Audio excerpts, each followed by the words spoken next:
क्या आप जानते हैं कि हमारे सनातन इतिहास में ऐसे भी भयानक युद्धों का उल्लेख मिलता है जो महाभारत और रामायण जैसे महान युद्धों से भी कहीं अधिक प्रलयंकारी थे। आज के इस विशेष वीडियो में हम आपको लेकर चलेंगे उन 10 महायुद्धों की ओर जो केवल युद्ध नहीं बल्कि विनाश के प्रतीक बन गए। ब्रह्मवैवर्त पुराण के अनुसार कार्तवीर्य अर्जुन ने अपनी 2 लाख अक्षौणी विशाल सेना के साथ भगवान परशुराम को युद्ध के लिए ललकारा। रणभूमि में घोर दिव्यास्त्रों का प्रयोग हुआ, जिससे आकाश और पृथ्वी दोनों कांप उठे। युद्ध इतना प्रलयंकारी हो गया कि अंततः भगवान शिव और दत्तात्रेय को हस्तक्षेप करना पड़ा और उन्होंने कुछ समय के लिए रणभूमि को शांत किया। किंतु जब परशुराम जी ने ब्रह्मास्त्र का संधान किया, तब उनकी दिव्य शक्ति के प्रभाव से संपूर्ण सेना नष्ट हो गई और अंततः कार्तवीर्य अर्जुन का वध हो गया। 1000 भुजाओं वाला पराक्रमी बाणासुर, जिसकी रक्षा का वचन स्वयं महादेव ने दिया था। जब भगवान श्री कृष्ण उसके पौत्र अनिरुद्ध को मुक्त कराने के लिए रणभूमि में उतरे, तो स्वयं भगवान शिव, कार्तिकेय और गणेश भी युद्ध क्षेत्र में अवतरित हो गए। युद्ध इतना भयंकर और प्रलयंकारी था कि पूरी सृष्टि थर्रा उठी। अंततः भगवान शिव के निवेदन पर श्री कृष्ण ने बाणासुर को जीवनदान देते हुए उसे क्षमा कर दिया। तारकासुर युद्ध। ब्रह्मा से वरदान प्राप्त तारकासुर को केवल शिव का पुत्र ही मार सकता था। शिव और पार्वती के विवाह के पश्चात भगवान कार्तिकेय का जन्म हुआ। युवा कार्तिकेय ने देवसेना का नेतृत्व करते हुए एक महाभयंकर युद्ध में तारकासुर का वध कर दिया और धर्म की स्थापना की। महाभारत युद्ध।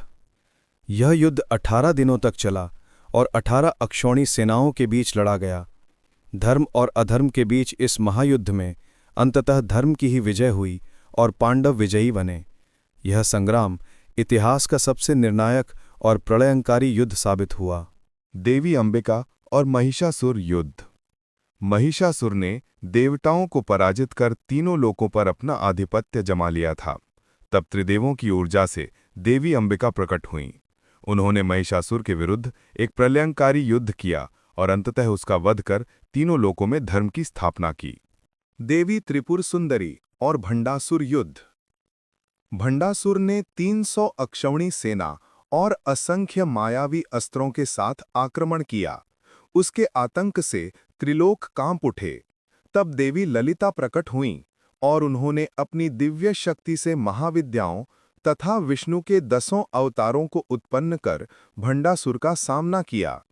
एक महाभयंकर युद्ध के बाद अंततः देवी ने महाकामेश्वर अस्त्र का संधान किया और उसी से भंडासुर का वध कर त्रिलोक में धर्म की स्थापना की। वशिष्ठ और विश्वामित्र युद्ध। विश्वामित्र ने बार बार कठोर तप कर दिव्यास्त्रों की साधना की और उनकी शक्ति से वशिष्ठ को परास्त करने का प्रयास किया। लेकिन जब जब वो अपने अस्त्रों का प्रयोग करते, वशिष्ठ का ब्रह्मदंड उन सभी को शांत कर देता। किसी भी दिव्यास्त्र की शक्ति उस अद्वितीय ब्रह्मदंड के सामने टिक नहीं पाई। अंततः विश्वामित्र को यह सत्य स्वीकार करना पड़ा कि वास्तविक शक्ति अस्त्र शस्त्रों में नहीं बल्कि तप, ज्ञान और धैर्य में निहित है। तारकामय संग्राम। जब चंद्रदेव ने बृहस्पति की पत्नी तारा का अपहरण किया, तब देवताओं और असुरों के बीच भयंकर युद्ध हुआ। इंद्र, शिव और देवगण एक ओर तो असुर और शुक्राचार्य दूसरी ओर।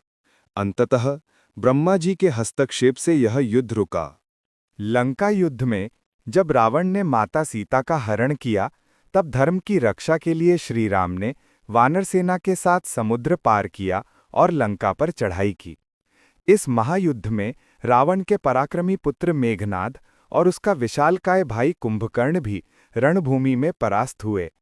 अंततः भगवान श्री राम ने रावण का वध कर अधर्म का अंत किया और संसार में धर्म की पुनः स्थापना की।